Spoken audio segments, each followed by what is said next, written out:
Our Father, who's in heaven, holy is your name. Your kingdom come, your will be done, on earth as it is in heaven. Give us this day our daily bread, and forgive us our sins, as we forgive those who sin against us. And lead us not into temptation, and deliver us from the evil one. Maybe you've heard that prayer before. Maybe that's the very first time you've actually heard those words. But that was the response that Jesus gave to his disciples when they asked him a very simple yet really profound question. Lord, teach us to pray.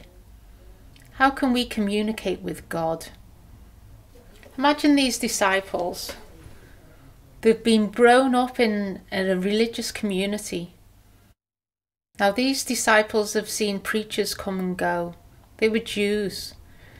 And they've been brought up to pray and go to the synagogue. And, I bet they'd learnt Bible verses since they were little kids. Like maybe many of you. They'd seen preachers come and go. But Jesus, he wasn't like the others. He called God Father. He prayed and miracles happened. Cripples got up and actually walked away. Even the dead were brought back to life. Now can you imagine that? That was really scary. If something was happening in your street and the dead were getting raised, I think people would be freaking out actually. But when Jesus prayed, it was like all of heaven fell silent just to listen. But it wasn't just the miracles. People were drawn to him. People trusted him. It wasn't like the other preachers who were just full of their own ego. Jesus possessed a quiet confidence that completely infuriated many of the religious leaders. Now these guys were the local gang leaders. They had muscle in the community. They controlled everything. And you know what? They wanted to keep it that way. Jesus, however, didn't seem to be scared of them at all. He regularly challenged them in public. He wasn't what you call politically correct. And he didn't preach to please people. But he spoke and he lived to please God, not men. Because of that, he was immune to the snide comments and bully tactics in the name of religion. He was actually out of their control. He was fearless, and that terrified them.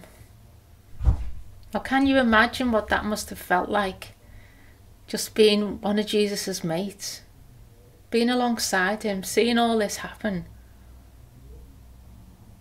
And you can imagine what the disciples must have felt like.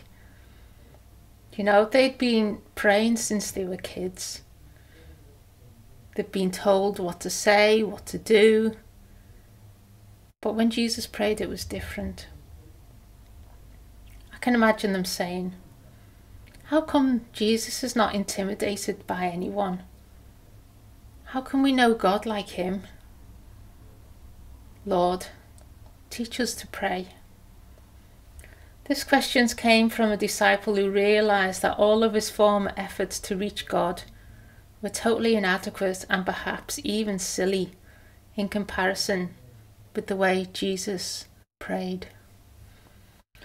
Perhaps like me, you're still asking that question. You may know the words of the Lord's Prayer by heart, but have never really stopped to think of what they mean or why did Jesus say them. We hope that as you walk around this exhibition, you'll be asking yourself some very simple questions. Like, why did Jesus say that? And how can thinking about and dealing with these issues actually bring us closer to God? I see this prayer as being like a doorway. It's a journey. And it's a journey straight to the heart of God. Open the door.